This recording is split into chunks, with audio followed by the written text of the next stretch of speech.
You would have a seat right over there. We'll let your dad sit right here.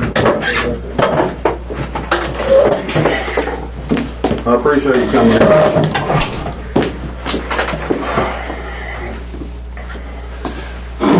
Start out with I'm Officer Crawford. You've probably met me before. I don't know if I've ever stopped you or anything, but you've probably seen me.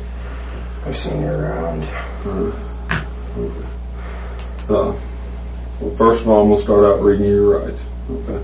The door's unlocked. At any point you don't want to talk to me, you can get up and walk over here and we'll be done. Okay?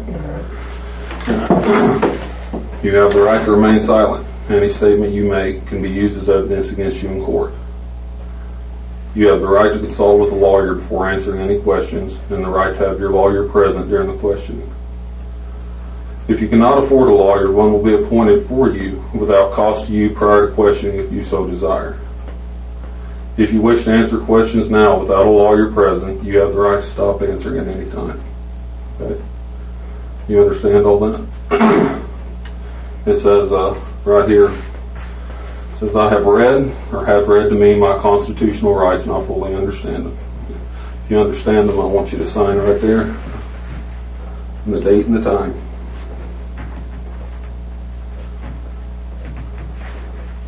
It's the 21st.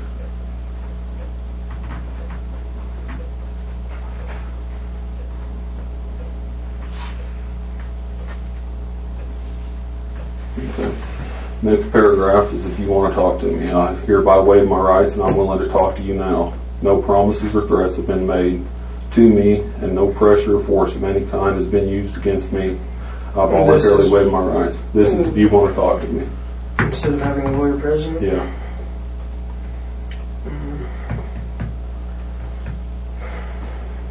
Well, Wayne.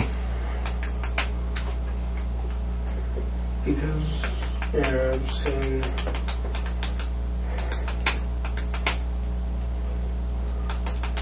Yeah, I'd probably feel better with a lawyer. Well, we ain't got one. And, We know you're innocent, so... yeah. It's your option. I'm not going to influence you in any way. Yeah. So, whatever you decide, that's what you want to do. Should we see about getting a lawyer? I ain't got the money, buddy. I'm just going to answer questions. I mean, at any point you don't want to answer or you're done, you just say I'm done and we end.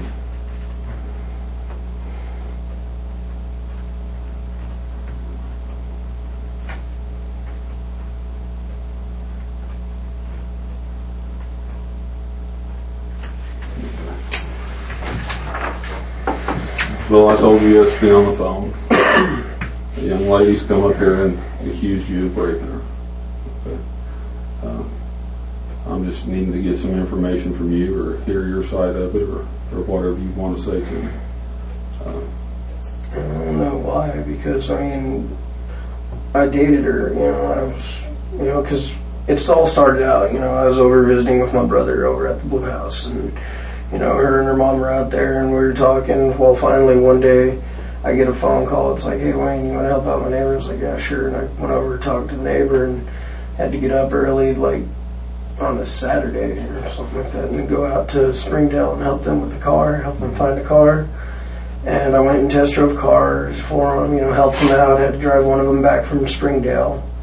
And we drove, me and Kelsey rode in the car together and come back from Springdale, and her mom was like right behind us the entire time. So, I mean, she called me. She's like, hey, pull over to the gas station. Car's overheating. We pulled over, and, we sat there for a while, threw in some oil, and got a few drinks, and we took off down the road, and we came back to town. And as soon as we got back, I started heading towards my car, and they're like, hey, if you want to come back and hang out and watch the movie sometime, come on over. I was like, all right.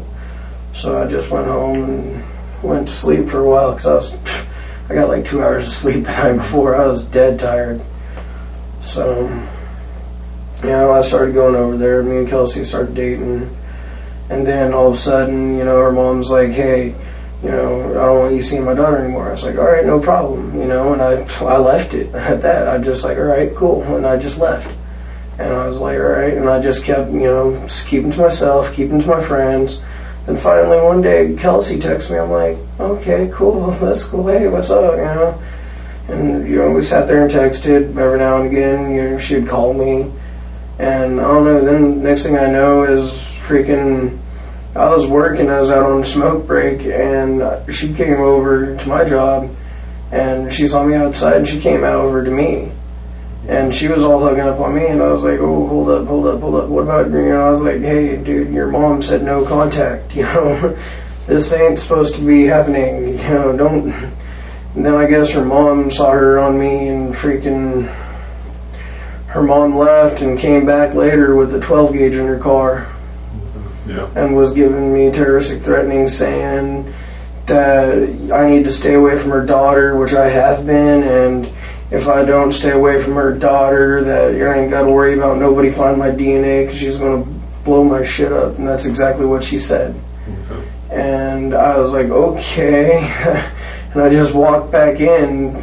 I was like, alright. And I sat there trying to just fathom what happened.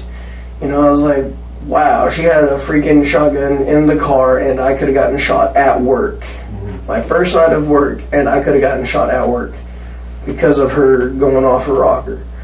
And I was like, man, ever since then I deleted her number, haven't even tried any contact or nothing. Okay. Everything's been just dead. You got to tell them that you called dish room. I called after a while. After a little while of sitting there trying to figure out what just happened, I called for Officer Pearson, but they sent dish room because dish room was on duty. And he came up, and I filled out a statement, and a coworker of mine filled out a statement. I read the statement. Yeah. And then he said, we'll keep in touch. And just to let you know on that part, there's a affidavit down here at for the prosecutor right now to arrest her on that. Okay. And then, cool. Because it's kind of scary. Because I'm afraid to walk down the street or even ride my bicycle anymore. Because every now and then I'm looking over my shoulder because I'm still spooked. She had a shotgun in the car and was threatening me. I'm scared. I'm not even joking. I'm worried. now tell them what happened after dish room went back over to their house. After dish room went over to their house, and after I started, I'm pressing charges, next thing I know is this rape charge is being thrown towards me. And I'm like... But the whole night, Kelsey kept calling you. Yeah, Kelsey called me like 3 times, and I was like... 4. I didn't keep count. She kept calling you to drop charges, Yeah, she was trying to get me to drop charges. And you said, all I'm going to do... I'm like, all I'm going to do is get a restraining order. And then I was like, because I wasn't going to tell her yet. Mr. Parker, can I talk to you a second real quick, sir? I had something I wanted to talk to you about real quick, if you don't mind, sir. Who you?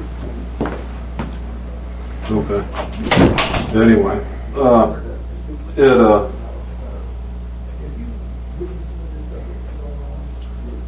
let me think here. At any point, you said you dated Kelsey. Yeah, What, for 2 or 3 like a weeks? week. Okay. Like a week, if that. At any point, did you No. sleep with her? No. Okay. No, because I have way too much respect for her dad, because my brother worked with her dad, and so I was like, alright, he trusted me enough to drive his vehicle. Yeah. I'm not going to go and break some